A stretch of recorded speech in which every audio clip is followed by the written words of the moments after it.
ప్రపంచంలో ఇప్పుడు తుపాకులతో యుద్ధాలు జరగట్లేదు, ఆర్థిక ఆధిపత్యంతో జరుగుతున్నాయి.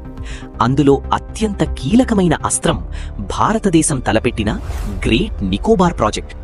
దీన్ని అడ్డుకోవడానికి ఒక కనపడని కుట్ర జరుగుతోంది.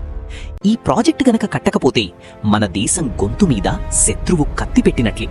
మన దేశానికి వచ్చే ముడి చమురు, వస్తువులు అంతా ఈ సముద్ర మార్గం గుండానే రావాలి. చైనా ఆ దారిని బ్లాక్ చేస్తే మన బండ్లలో పెట్రోల్ ఉండదు, పరిశ్రమలు ఆగిపోతాయి, వస్తువుల ధరలు ఆకాశాన్ని తాకుతాయి. దేశం దశాబ్దాలు వెనక్కి వెళ్లిపోయి ఆర్థికంగా అత్యంత బలహీనపడిపోతుంది. ఈ ప్రాజెక్టును ఆపడానికి కారణం కేవలం చెట్లు, గిరిజనులు మాత్రమే కాదు. ఇదొక పెద్ద ఇంటర్నేషనల్ స్కామ్.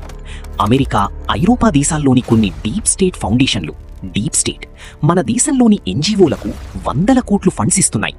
పైకి పర్యావరణ ప్రేమ అని చెబుతున్నా అసలు టార్గెట్ భారతదేశం పవర్ఫుల్ కాకూడదు.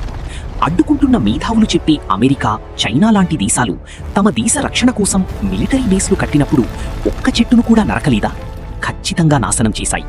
అమెరికా ఏకంగా డియాగో గార్సియా దీవిలోని ప్రజలను అక్కడి నుంచి తరిమేసి అతిపెద్ద నావికా స్థావరం కట్టింది. చైనా ప్రకృతిని నాశనం చేసి సముద్రంలో కృత్రిమ దీవులు కట్టింది. వాళ్ల దేశాల రక్షణ కోసం వాళ్ళు ఏమైనా చేస్తారు. కానీ ఇండియా ప్రాజెక్ట్ కడితే మాత్రం వీళ్ళందరికీ పర్యావరణం గుర్తొస్తుంది. ఎందుకింత కుట్ర అంటే, గ్రేట్ నికోబార్లో మన నేవీ బేస్ ఉంటే చైనా గుండెల్లో రైళ్లు పరిగెడతాయి. హార్ముజ్ జలసంధి దగ్గర ఇరాన్కు ఎలాంటి గ్రిప్ ఉందో ఇక్కడ ఇండియాకు అలాంటి చోక్ పాయింట్ పవర్ వస్తుంది. రేపు చైనా మన మీదకు వస్తే ఇక్కడి నుంచి చైనాకు వెళ్లే నౌకలను మనం శాసించవచ్చు. సముద్రం మీద ఇండియాకు ఇంత పవర్ రావడం చైనాకు, ఆఖరికి అమెరికాకు కూడా ఇష్టం లేదు. అందుకే ఈ నాటకాలు. అదే ఈ ప్రాజెక్ట్ పూర్తయితే ఇండియా ముఖచిత్రమే మారిపోతుంది. సింగపూర్, కొలంబోలకు వెళ్లే వేల కోట్ల వ్యాపారం మన దేశానికి వస్తుంది. మన నిరుద్యోగ యువతకు లక్షలాది ఉద్యోగాలు దొరుకుతాయి. మన దేశాన్ని ఎవ్వరూ బెదిరించలేరు.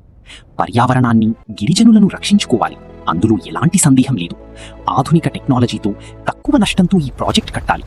కానీ దేశమే బలహీనపడి విదేశీయుల చేతిలో చిక్కుకుంటే రేపు ఆ ప్రకృతిని కాపాడే నాథుడే ఉండడు. దేశం బలంగా ఉంటేనే పర్యావరణమైనా, ప్రజలైనా భద్రంగా ఉంటారు.